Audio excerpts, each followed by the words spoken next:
Welcome back to Just Life, or welcome to Just Life. My name is Cicily Porter and I am your host. And this is a unique episode today because instead of having a guest on and coming up with a new topic to talk about, I've decided to do the research and to go back through the past episodes I've done with these amazing guests and find the best, most watched parts. And I put them all together into this episode. And this did take a lot of work on my end. So if you do enjoy any part of the episode, please give it a thumbs up. Leave a comment if you feel inclined. It means the world to me. And like I said, this was a lot of work. So it'd be really rewarding to see that feedback. But I hope you enjoy the episode as much as I did putting it all together. I have had so many amazing guests on here that have shared their stories, stories that really wouldn't be told if there was an outlet like this. And that was part of the reasoning I started this podcast, because even the smallest snippets of the life advice that we sometimes get is the most meaningful. And it may seem so simple and so plain, but it could be life-changing to people. And so before we get into that, of course, we'll start with a life update. I will keep it short. I was up for Multimedia Journalist of the Year, which was crazy. I was a top 3 finalist. So I got to go down to Indianapolis and meet all of the news stations in Indiana. All the people who were up for awards were there. So that was a really cool experience. I did not win, but hey, maybe next year. But it was just it was such an honor to be in the top 3 finalists. So that was really a cool experience. Another amazing experience that I've had recently was going back to Rensselaer to have dinner with a few of my friends to catch up. And I am officially a bridesmaid in my friend Darian's wedding. So I'm so excited for her bachelorette party and the wedding, and just watching her be a mom and now going to be a wife, and is a wife because they actually got married, but now we're celebrating all of this, and it's just going to be such a fun time, and I'm here for it. And it was so cute how she did it. She did like a box and asked us, and we all got to catch up and just get excited for this new chapter. I have been watching Dancing with the Stars every single week. The finale is coming up soon. I'm so excited. I don't know how we're going to pick between Alex and Robert, so I will keep you updated. The next episode will probably be the end of the year recap. Somehow it's the end of the year. I don't know how. But we'll do that. Let's talk about goals for 2026. And yeah, but for this episode, this is a look back on all the episodes, because Just Life surpassed 10,000 streams. When I started this podcast, I was going to be happy if 10 people listened to it, and now 10,000 streams. So thank you for being a part of this journey. Thank you for giving a listen and supporting me through this. And I'm so thankful and amazed of how this has turned into what it is. Like I said, I just started it on a limb, and what it has turned into is beyond amazing. So thank you. If you do enjoy this episode, please let me know. So tell us about how you came up with your mission. And I know this is just like a passion for you. So tell us how long this has been your passion. So I noticed it was a passion of mine the moment I found them 2 guns, because I was like, we lived by, at the time, Gary was the murder capital of the United States for almost 4 or 5 years straight. Sadly, the world is getting crazier. It's been bouncing around. It's not the same city anymore. But once I found that, I was like, this could definitely make a difference, not only like cleaning up the water, but, helping solve crimes. Unfortunately, I've only had 2 weapons that were recovered out of the water only come back to being stolen. One was actually stolen out of Elkhart, another was stolen out of Highland. But other than that, nothing has ever came back linked to anything, thank God, because that's the last thing I wouldn't like to do is have to go to court and, find out that something I found in the river was evolved from, a homicide or something 20, 30, 40 years ago, or even yesterday. You never know. Yeah, no, that's so true.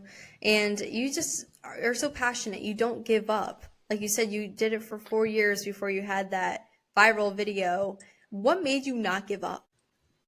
Mainly just like family, friends, it's fun doing it with people, everyone believed in me. There's a couple times I got part-time jobs along the way, like I worked at the mall a little bit, and then I don't know, I'm just someone who's like I gotta have multiple things to do. I can't just do one thing. So I'm always trying to do little side work, learn stuff, do this, do that.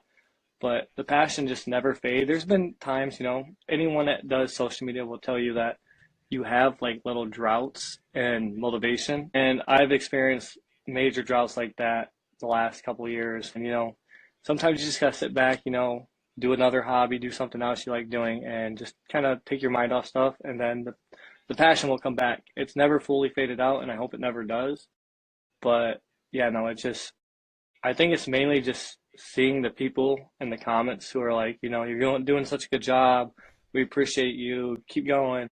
They're like, can't wait to see the next episode. Like, that's the stuff that really keeps me motivated to keep going out and actually filming the videos. Because sometimes we drive 3, 4, 5+ hours to fish a city that we might only find two things in that is even worth showing in a video, and the rest is just like nails and like little tiny pieces of slag, scrap metal. So it's like and that's another thing with the whole mystery thing. You just never know what's in the water and what you're gonna find that day. Yeah.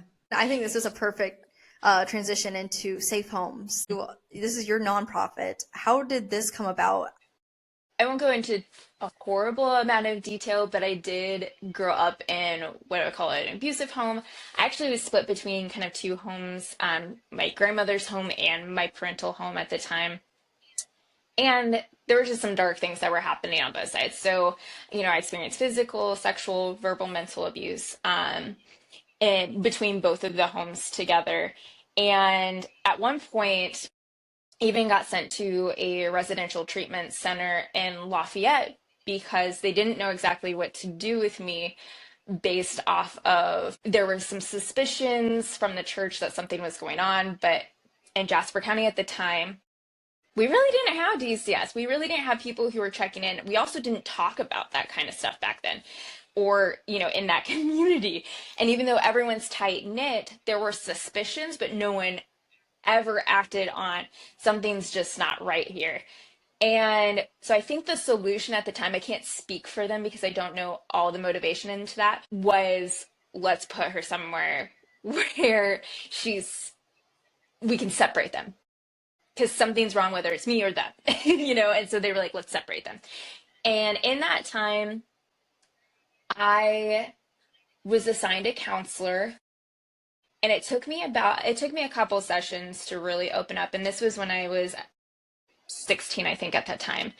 And when I finally did start to open up about what was really happening, my counselor physically cried. And I remember thinking to myself, why is she crying right now? Because when I was in my home, like crying was a sign of weakness. You were called mentally unstable. So I never learned like growing up, like, yeah, I cried, but I was always taught that that wasn't something you should do. And through talking to her, I learned she was the first one, I guess, to say validating me that she was like, that's not normal. And to be quite honest, I didn't know it wasn't normal at the time. I knew some things were not right and I didn't like them. But I did not know that all families didn't function the way my family had functioned. And that was an eye opener. I didn't know that parents don't talk to their children like that.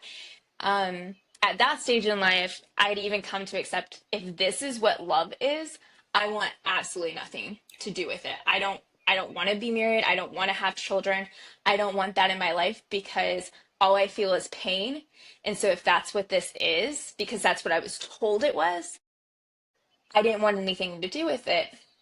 And again, I did not react well to, like, coming from all of that abuse, I acted out too growing up. Now, I didn't do drugs, sex, or anything like that, but I did try to find safety in like other ways, I guess to say. So I actually self-harm was one of my biggest ones for sure. And if people really do look closely, there are still scars on my arm. Yeah, from that time in my life. And again, that's a whole nother aspect of my story. That was a dark time of my life. I even contemplated taking my own life as a teenager due to that experience.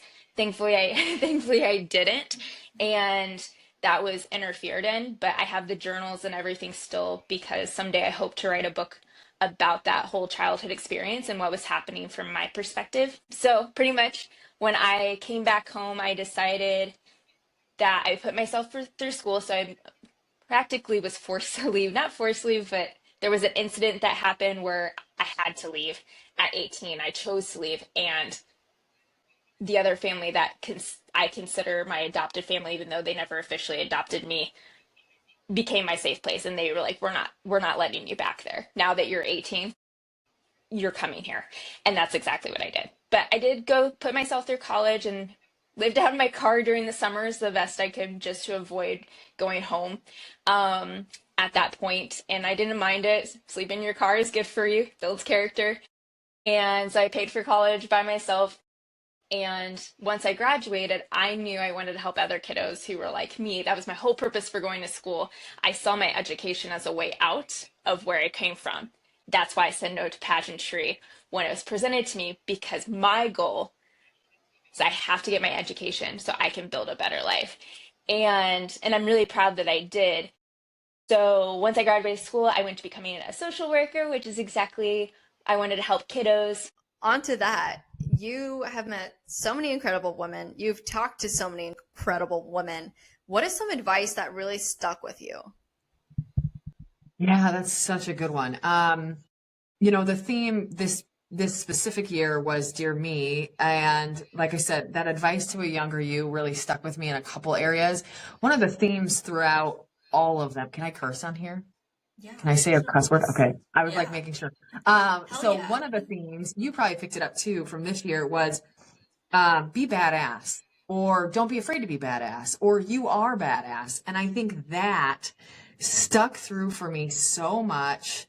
And I think that is really something we need to kind of hang on to more. Like, we are really incredible. And you guys will hear the All About the Girls podcast for July is Jillian Spees. And one of the things she just recently taught me is, I think she said it's like you have a 1 in 2 trillion chance of being born. So what a miracle are we? And we need to remember that every single day. And she's right. Like, just being here is a pretty darn big chance. So why not just love that? Yeah. Life is a miracle. It really is. It really is. And so that was something that I was incredibly I didn't know that. And I was just like, oh, that's so huge. And then another really great one that very recently I learned, Mary Smith. She's the COO of Four Winds Casinos. She runs the casinos. She grew up in the Pokagon tribe, now runs the casinos as the first female to be in the position.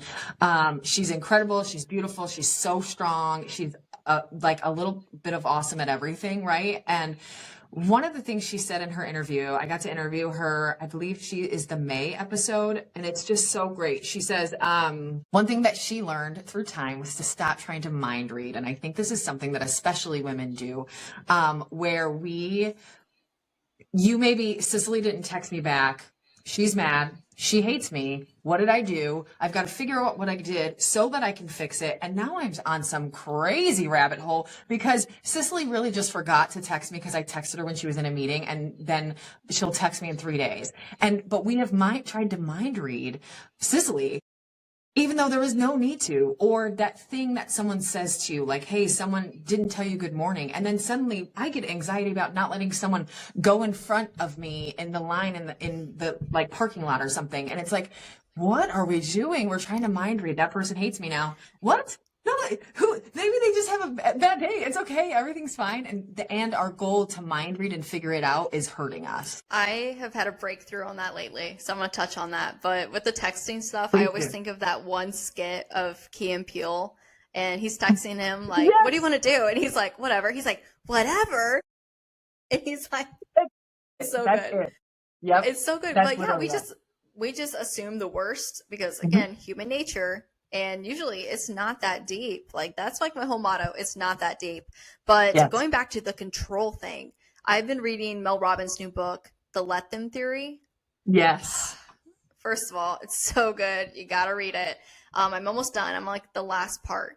But the Okay. last chapter was literally just talking about how we have a control problem. Like it's an epidemic. Everyone has to control everything. And when one thing falls apart, it's the end of the world, which I mean, I will admit when things don't go my way, I get mean, I get stressed, I get irritated, and I want to control things.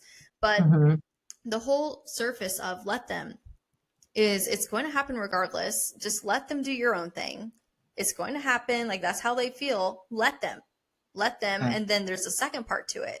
It's let me. So this is going to happen. Let it happen. But let me react the way I want to react. So it's like really interesting because, you know, like there are some things that are going to happen no matter what, but we can change the outcome by the way we react to it. That's fantastic because you can't change anything else. And that's the biggest piece of it is we have to let them and we have to let us because there's literally nothing else we can do. And we're so stressed over trying and it's crazy. You're absolutely right. The control of it all is just nuts. Definitely. And I haven't read it yet, but I've heard from 17 million friends that I need to. So it's on my list. And I just think it's and it's not something we don't know, and it's not something we've never heard. It's something that we need to remind ourselves of consistently. On to that, you have met so many incredible women. You've talked to so many incredible women. What is some advice that really stuck with you? Yeah, that's such a good one. You know, the theme this specific year was Dear Me. And like I said, that advice to a younger you really stuck with me in a couple areas. One of the themes throughout all of them, can I curse on here? Yeah. Can I say a cuss word? Okay. I was Yeah. like making sure. Hell So yeah. one of the themes, you probably picked it up too from this year was be badass or don't be afraid to be badass or you are badass. And I think that stuck through for me so much. And I think that is really something we need to kind of hang on to more. Like we are really incredible. And you guys will hear our the All About the Girls podcast for July is Jillian Spees. And one of the things she just recently taught me is, I think she said it's like you have a 1 in 2 trillion chance of being born. So what a miracle are we? And we need to remember that every single day. And she's right. Like just being here is a pretty darn big chance. So why not just love that? Yeah. Life is a miracle. It really is. It really is. And so that was something that I was incredibly I didn't know that. And I was just like, oh, that's so huge. And then another really great one that very recently I learned, Mary Smith. She's the COO of Four Winds Casinos. She runs the casinos. She grew up in the Pokagon tribe, now runs the casinos as the first female to be in the position. She's incredible. She's beautiful. She's so strong. She's like a little bit of awesome at everything, right? And one of the things she said in her interview, I got to interview her, I believe she is the May episode, and it's just so great. She says, one thing that she learned through time was to stop trying to mind read. And I think this is something that especially women do, where Cicily didn't text me back.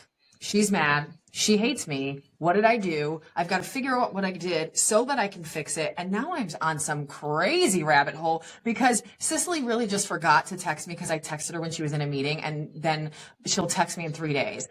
But we have tried to mind read Cicily, even though there was no need to, or that thing that someone says to you, like, hey, someone didn't tell you good morning. And then suddenly I get anxiety about not letting someone go in front of me in the line in the like parking lot or something. And it's like, what are we doing? We're trying to mind read. That person hates me now. What? No, maybe they just have a bad day. It's okay. Everything's fine. And our goal to mind read and figure it out is hurting us. I have had a breakthrough on that lately, so I'm going to touch on that. But with the texting stuff, I always think of that one skit of Key and Peele, and he's texting him like, yes. What do you want to do? And he's like, whatever. He's like, whatever. And he's like, it's so That's good. It.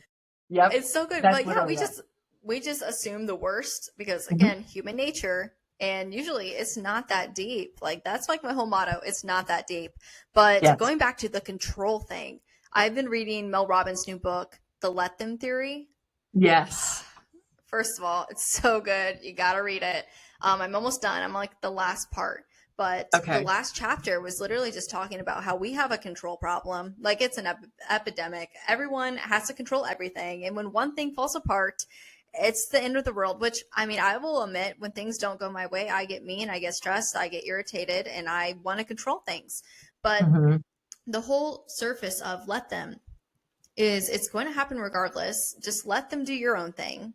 It's going to happen. Like that's how they feel. Let them. Let them. Okay. And then there's a second part to it. It's let me. So this is going to happen. Let it happen. But let me react the way I want to react. So it's like really interesting because, you know, like there are some things that are going to happen no matter what, but we can change the outcome by the way we react to it. That's fantastic because you can't change anything else. And that's the biggest piece of it is we have to let them and we have to let us because there's literally nothing else we can do. And we're so stressed over trying and it's crazy. You're absolutely right. The control of it all is just nuts. Definitely. And I haven't read it yet, but I've heard from 17 million friends that I need to, so it's on my list. And I just think it's and it's not something we don't know, and it's not something we've never heard. It's something that we need to remind ourselves of consistently. I had planned to kill myself. I did know how I was going to do it. When I don't know if my mom knew that, but hopefully she doesn't listen. But I had all that planned, and that was kind of at the point where I just remember sitting and crying and talking to God. I'm like, hey, like, I need your help. So then that's kind of because I was just so anxious. I didn't go to school. Like I missed probably like 35 days. In like a very short amount of time, like maybe one semester. So they're like, hey, like you're not going to graduate. What's going on? My mom thinks it's my stomach, which it was. It was just so much anxiety that was just like making me ill. Like I genuinely couldn't function. And it was just all of the anxiety, depression just building up. So I had gotten to that bottom point, and that's when my relationship with God had skyrocketed. And like how would you compare back then to now? Like do you still, I'm sure you still have some anxiety, but like, do you still have stomach issues from it, or are you like completely like better? I wouldn't say that it's like, oh my gosh, like night and day. Like I still have my issues here and there, but it has gotten better, and it's because when something goes wrong, like I turn to God. So it's not like I'm going to let it dwell in me and like create an issue. Like even though I'm so busy and have so much going on and it would normally give me a lot of anxiety, I just turn to God and be like, hey, like I give all of my issues to you, just help me to get through this and have it be your will. And that's kind of just where I let it stand so that the anxiety isn't. That's something like very admirable of you that I think a lot of the times we see people struggle and they'll turn to like alcohol, drugs, stuff like that to get through their problems, you know, versus like you turning to faith for help. You know, I think that's something we as a generation need more of. I feel like religion and faith is kind of like we're seeing less and less of it in our generation. I think so, at least. I would agree. And that's like very sad to me. But I really like applaud you for the fact that you turn to God for help over doing things that a lot of people like is normalized that we'll see stuff like that. Yeah, and so when I read through the Bible all the way through, like I had remembered kind of hearing those phrases and passages that talked about like other things will never be fulfilling. So then I just kind of like internalized that and was like, okay, God is going to be the only thing that will fulfill me in these aspects. And then that actually came true. When I put everything into Him, I didn't have as much anxiety. And I feel like you get out of it what you put into it, you know, like if you're praying more, you're going to feel that presence far more, you know. If you're more passionate about it, you're going to feel that. Because there were times in my life where I felt less in touch with my religion because I wasn't praying as much, you know. I kind of was like spiraling, doing things I knew I wasn't supposed to be doing, and I was just like normalizing that. But once I got back on that track of prayer and like loving God more than anything else in my life, that's when I really found, you know, happiness and like a better version of myself again. And I think you start to love yourself too, because God is love, and you see like life is bigger than what we think it is. And like you talked about, our generation doesn't believe in God or isn't as religious. We're seeing like identity crisis right now with our generation, and depression's at all-time high, like suicide is at all-time high, and it's like the the correlation's there. And I'm not sitting here saying, like, if you're mentally struggling, like, pray tonight and tomorrow you're going to wake up and be a whole brand new person. Like, a lot of internal issues also come with working on yourself, but I just know something that helps you want to get better is by turning to God. And I talked about this in my TEDx talk, about your whole ikigai. If you haven't heard of that before, it's a Japanese term that means your reason for being. And it's all about thinking about what you're really good at, what your strengths are, what you love to do, what brings you joy, what the world needs or your community at large, and what you can be valued for or appreciated for or feel like you are making an impact in some way. If you can find something that fits all 4 of those categories, like I always make a giant Venn diagram of those 4 things, and that intersectionality in the middle, I put a big heart, because if you can find something or more than one somethings that fit in that middle, then that to me is something that was meant for you to do, because you're already good at it. You have maybe some natural gifts or tendencies, and it's something that you just long to do. It's maybe a passion. So if you can find that and start pursuing that and really get serious about it and understand that you can do it, have that growth mindset that even if it seems like a pie in the sky, really hard thing or not for you, if it's there, if that's your ikigai, I truly believe that you can get there. It takes a lot of courage. For me, I had a couple of things, and I think most people do have more than one thing that could fit in that. And for me, it's always been teaching, and I love doing things that I'm able to like encourage, motivate, or inspire kids to do something, whether it's to read more or write more or see the power of reading and writing, or see the power in themselves to do the things that might be their ikigai. I just love doing those types of things.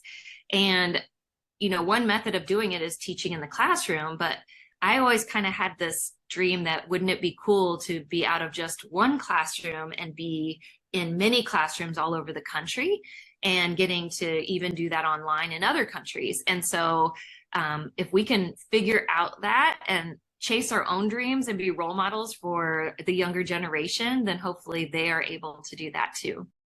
That is wonderful.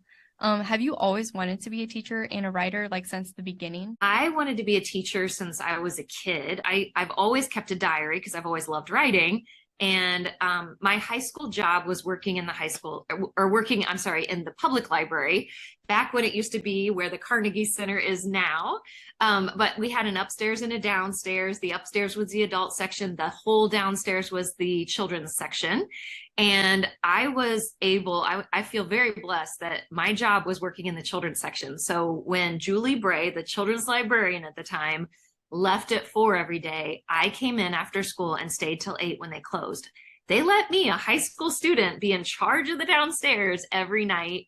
And that was a great job for me because I loved kids. I loved teaching. I loved it when parents would come and they would go upstairs to look around and they would send their kids down to me, and I could match them to a book, or if I was done shelving for the day, I could actually sit and read with them. I loved being able to like look at all of these books around me and imagine that someday, wouldn't it be cool if I could have a book on one of those shelves next to Judy Blume's books, who I used to read and love. Were you thinking about canceling your wedding, and how did that all come about? Because I mean, to be honest, I think everyone was thinking, is she going to continue the wedding? I did. I was like, she's probably going to cancel. Like, I get it. But you went through with it.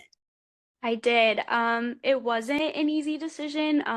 Honestly, like I still struggle, like thinking about it, like I'm getting choked up right now, but yeah, so obviously I called my boss the day that it happened just to kind of let him know. I'm not gonna be in work next week. My boss was amazing. He honestly kind of told me in the nicest way possible, like, I better not see you in the office for at least a week. I ended up getting time off from work until after my honeymoon. So I did not go into work from the day of the rehearsal before the pageant all the way until after my honeymoon. I was completely off work. which honestly, looking back on it, I don't know how I would have done the wedding, been there with my family, and like kind of stayed sane for my own self, trying to work through all of that. Because when the accident did happen, we were 3 weeks out, 3.5 weeks out from my wedding. Yes, when the doctors finally did kind of tell me like, hey, it's not looking great for him to be there. I did want to cancel it. I kind of, as soon as they told me that was in my head, like, okay, well, like we're just gonna reschedule it. But then, there is other people to consider in that. We have Alex, we have our friends who already, bought dresses, committed the day, taken the time, already scheduled off work. Also, you have to, like I was talking about the venue, people book those year and a half out. When was even the next availability that we could get in? And then you also have my dad who did not want us to do that. So all of those factors kind of made me decide to stay with it, keep the day and continue on with our day. I probably would have for sure changed it if my dad wouldn't have been so like, I want you to carry on with it. It still wasn't an easy decision. Not at all. During the day getting ready, he was like the one that was on my mind. And especially like the father-daughter dance and walking down the aisle, those were pretty rough, but yeah. I just want to say, like, I think you were so strong for going through that. Like, that was just incredible to me. And your dad being there in spirit through the speech and everything was just absolutely beautiful. And I'm so glad that he is able to be with you now. You guys got the pictures, redid the wedding pictures. So tell us about how he's doing now. He is doing amazing. He is like almost months ahead of where the doctors thought he should be by now. He is back farming. He honestly is back to everyday life. He has his last follow-up appointment on November 2nd, so that's coming up. So fingers crossed that, he's kind of good to go.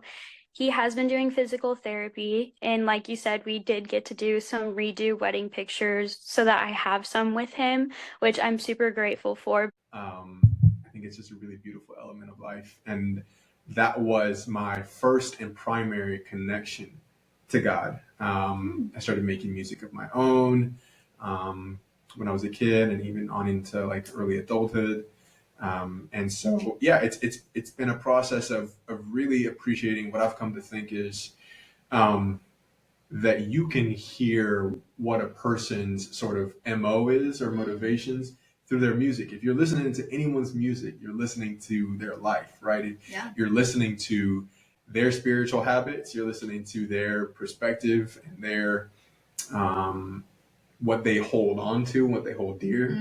And so that's why some of the best music, you might have a hard time with like, okay, the message, but then like sometimes why it feels good is because they're really personally convicted and invested about that life, no matter what it is, whether you feel like it's good or it's bad, that person is like drawing life from that thing.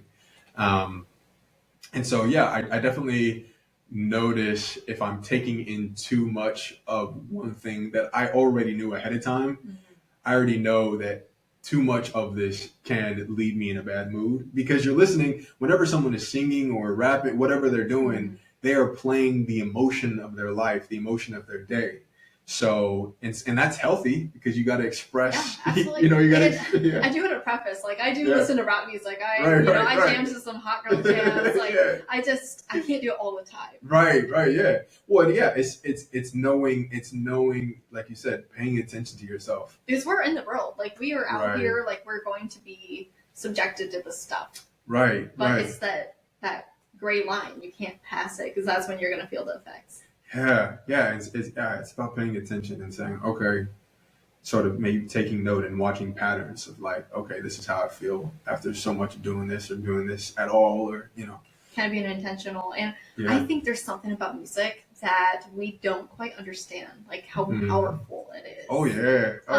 There's like studies done, with Yeah. like brain health and Right. music. They play music with like people who are in comas, and it like helps them like wake up sometimes. Like it's actually insane, and I don't think we know all the powers that are in music. Oh yeah, no, for sure. It's a different wavelength.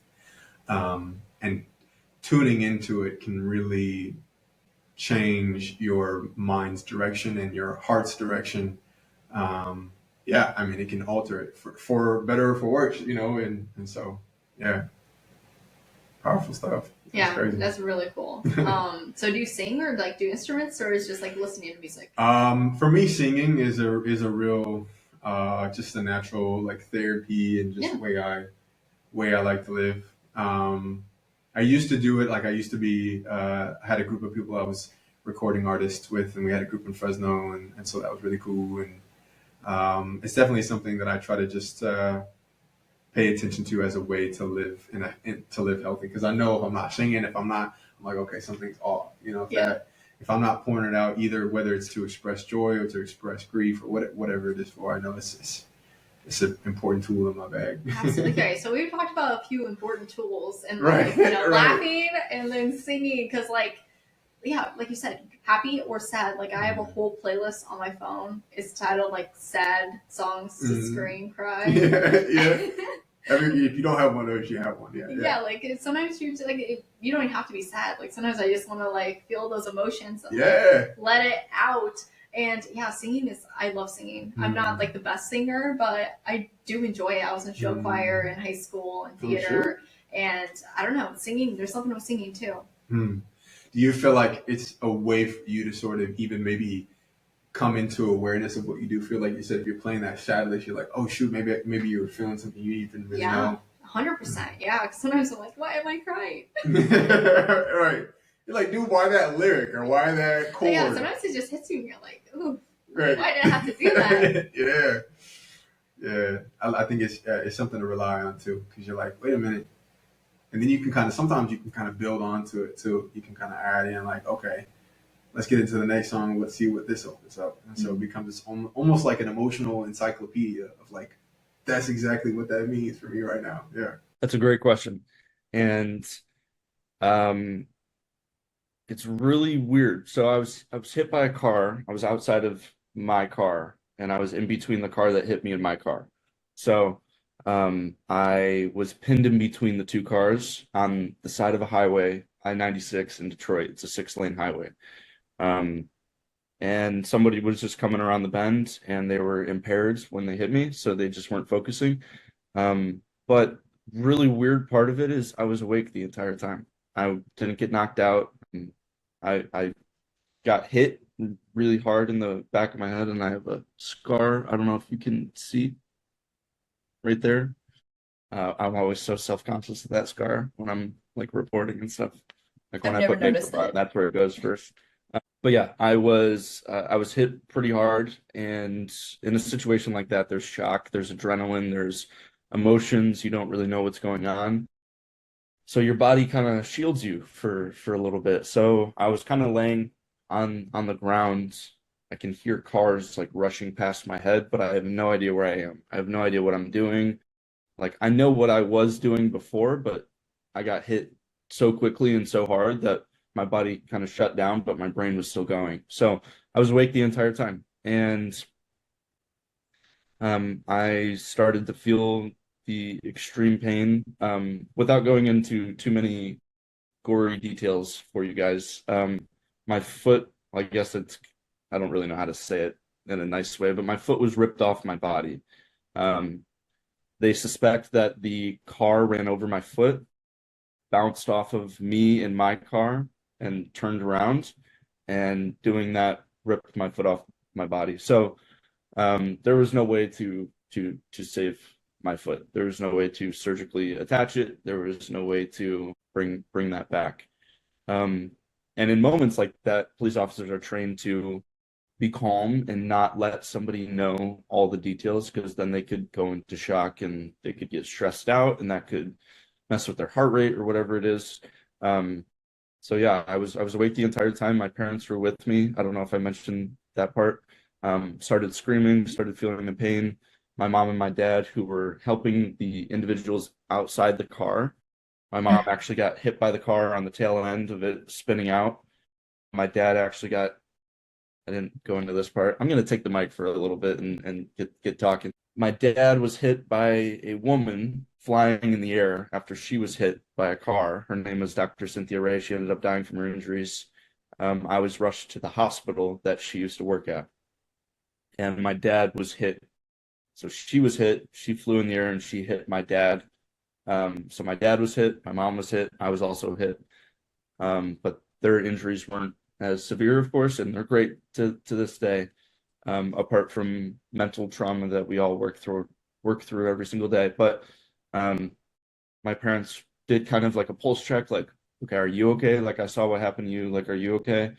And then they look over at me and I'm laying on the ground bleeding profusely from my leg and screaming in pain. So my mom kind of like kneeled on my chest, almost like she was like praying or something like that. She was kneeling on my chest so I wouldn't see my my injuries. And then a police officer came and applied a tourniquet, stopped the bleeding, and saved my life. And I was rushed to the same hospital that Dr. Cynthia Ray worked at. She didn't end up surviving, and I think about her every single day. But no, I was awake the entire time, and I had no idea what was going on.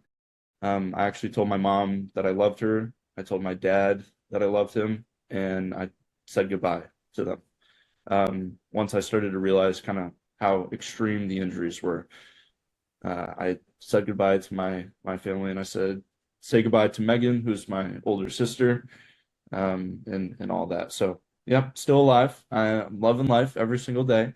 There's really no way to transition from that to a more calm topic, but I literally stood in the face of death, and I'm still here to this day. So I am very, very happy to be here. And if it wasn't for that police officer applying that tourniquet, I would not be here today. Like, did you ever experience anyone being like discriminatory against you because you're half Japanese? Yes. Like, I was actually just thinking about like that. Do the you other want to day. talk about it? Yeah, we can. Okay, let That me was ask the downside of growing up. Okay, yeah. Okay, what was the downside? Are there any downsides of growing up in Rensselaer? Well, if you were not white, it was hard, and being half Asian was hard just because I feel like I don't look white enough for a lot of people growing up in Rensselaer, and that was hard on me because there weren't a lot of Asian. I don't know if you remember any, like there are hardly any other Asian people in Rensselaer. So that was hard because, you know, when people just aren't used to seeing someone that looks different from them, lots of microaggressions, and just like growing up, you know, like wondering why, and just like having, you know, low self-esteem and self-image because you don't look like everyone else and people kind of treat you a little bit differently. Although I had really good friends growing up that really helped with that. But I still remember in like second grade, I've probably told you this, or maybe you remember this, in second grade, someone asked me if I was a slave in second grade. Yeah. And I was like, what possessed you to say that? Like, why would you Also, ever say that? How uneducated are you? I know, like, just so uneducated. And then I was like, why would you ever say it? But then I went home and I cried to my mom and just like still think it, like, obviously I still think about that. It's been like, I don't know, 20 years later. No, not 20, but you know what I'm saying?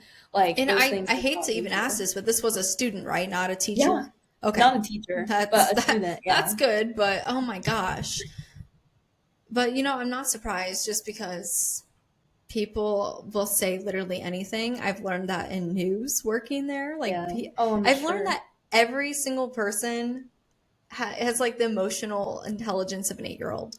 Everyone Yeah. just says whatever they want to say, and they think they're entitled, and they think they're right, and they will say like a hurtful, weird shit like that. Like, sorry to be frank, but yes.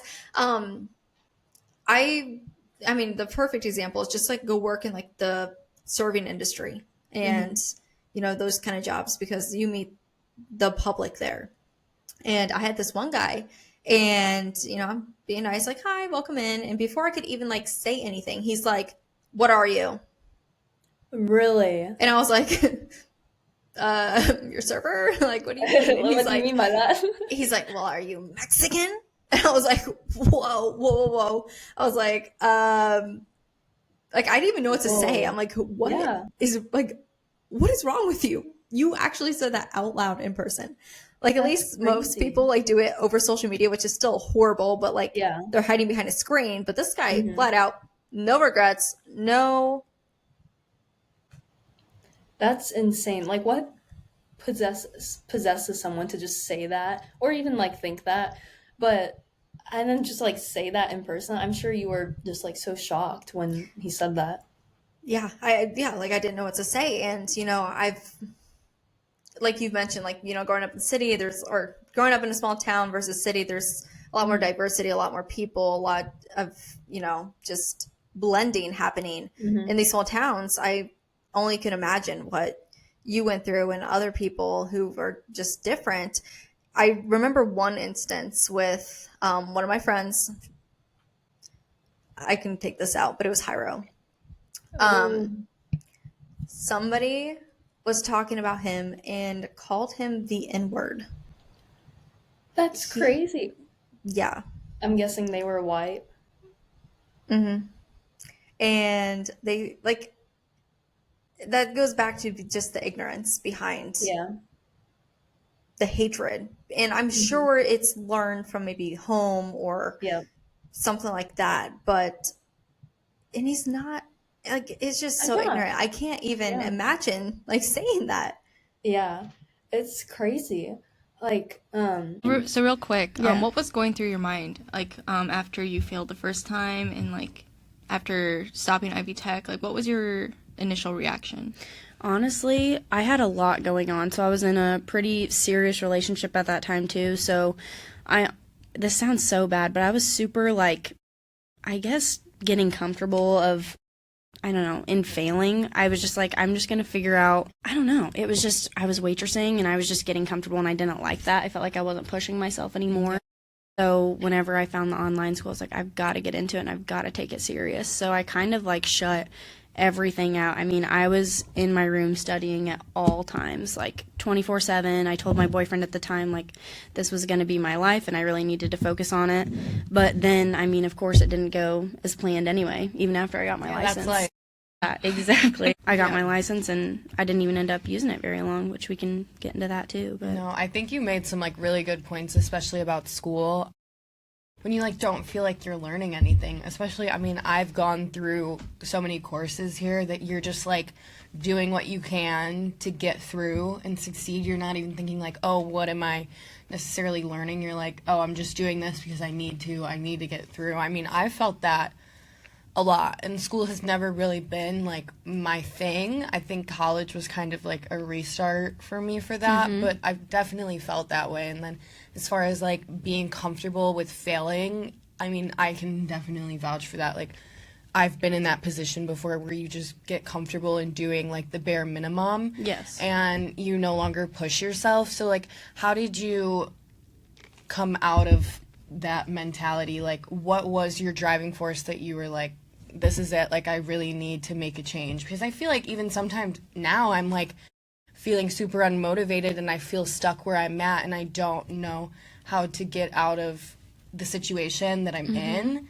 Was there like a specific driving force that you were like, okay, this is it, like, this is the day I'm waking up and I'm making a change in my life? Honestly, so whenever I graduated high school, I mean, even through high school, I didn't have the closest relationship with God. And then whenever I started failing, I really just kind of like surrendered myself and I started praying, and that finally, like, I mean, not to throw religion into it, but it really just woke me up and I was like, I need to get my shit together. We get spiritual. We're both very religious too. Perfect. But I think that's a really good point. I've definitely been feeling more like spiritual and trying to really just like put my life in the hands of your spirit. Right. You know, like feel like there's a bigger purpose for me. And I started, I don't know, it sounds kind of weird, but it's true. Like I started saying what I wanted to happen out loud. I would, you know, you look at yourself in the mirror and you're like, I am the shit, and it really does help. Like I started feeling it. I was working out again, because whenever I tell you I was failing, like I was failing in all aspects. I felt like I was, you know, not the best girlfriend. I wasn't the best friend. Like I was not reaching out to my friends at all. Wasn't the best sister, not the best daughter. Like I felt like I was failing in all aspects, not working on myself at all. And I was just getting comfortable with failing and not being the best version of myself. And then I finally just kind of like I said, I surrendered myself. I started to pray every single day and night. I mean, reading the Bible, which I never did ever, and it helped me a ton, and it finally woke me up, and I was like, I need to do something. You know what, I completely, like, hearing that is honestly really refreshing, because, like, even right now I feel like I'm definitely in that place of just feeling, like, really, like, I'm not the best version of myself. Like, I often tell myself, like, I miss the person I once was. And I do, like, love who I've become. I feel like I've grown a lot as a person, but I can completely relate in the sense of, like, there are days when I don't want to do anything but lay in bed and, like, escape my own reality. Like, sit on TikTok for hours and just, like, wallow in self-pity. And those are definitely hard days, because those are the days when, like you said, I'm not reaching out to people. I'm not, like, making an effort to be my best self. I'm not the best daughter. I'm not the best girlfriend. I'm not the best friend. So, you know, it is, like, refreshing to hear that other people go through that, and that there is a light at the end of the tunnel, because when you're in that funk, like, you honestly feel like you're never gonna shake it, you know? Yeah. But I think, you know, like, hearing your story, it definitely gives me a lot of hope, and, like, makes me feel like I am human, and that this is a normal thing to go through, especially at our age and our point in life.